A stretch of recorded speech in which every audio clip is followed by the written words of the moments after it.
నిన్న మోడీ సభతో బీజేపీ శ్రేణులంతా చాలా హుషారుగా ఉన్నారు. సో రాబోయే ఎలక్షన్స్ కూడా తెలంగాణ బీజేపీ ప్రిపేర్ అవుతుంది. దీని గురించి వారి భవిష్యత్తు ప్రణాళిక కావచ్చు, నిన్నటి సభ గురించిన ఎలా జరిగింది అనే దాని ఫీడ్బ్యాక్ మనతో మాట్లాడడానికి బీజేపీ రాష్ట్ర అధ్యక్షులు రామచంద్రరావు గారు మనతో పాటున్నారు. సార్ చెప్పండి, నిన్నటి సభ గురించి మీ యొక్క బీజేపీలో ఎలా ఉంది, ఎలాంటి ఫీడ్బ్యాక్ ఉంది మీకు? ఉత్సాహం ఉన్నది, ఉత్సాహమైనటువంటి వాతావరణం ఉన్నది. క్యాడర్ కూడా బాగా కష్టపడ్డారు, లీడర్స్ కూడా కష్టపడ్డారు, ప్రజలు కూడా మంచి సహకరించారు, వాళ్ళు వచ్చారు. కాబట్టి ప్రజలు ఈరోజు బీజేపీ చూస్తున్నారని చెప్పేసి నిన్నటి మీటింగ్ ఒక సంకేతం అని చెప్పి భావిస్తూ ఉన్నాం. సో నిన్న పొలిటికల్ దానికంటే ఎక్కువగా ప్రజలకు కొన్ని సూచనలు ఇచ్చారు అనే భావన ఒకటి ఉంది.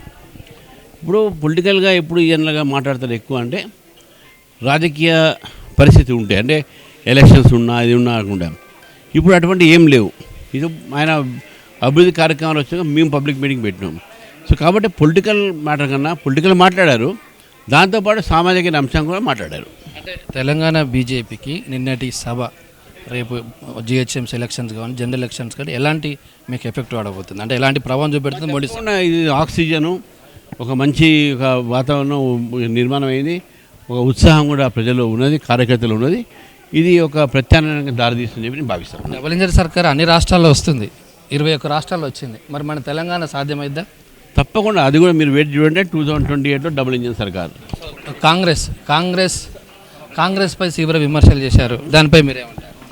కాంగ్రెస్ మాకు ప్రత్యర్థి కాబట్టి మేము వాళ్ళ మీద డెఫినెట్గా మేము ఎలిగేషన్ పెడతాం. ఇది మొత్తం మీద మోడీ సభతో రాబోయే ఎలక్షన్లో క్యాడర్కు చాలా ఉత్సాహం వచ్చిందని బీజేపీ రాష్ట్ర అధ్యక్షులు రామచంద్రరావు చెప్తున్నారు. కెమెరామెన్ సుధాకర్తో 9+ న్యూస్ హైదరాబాద్.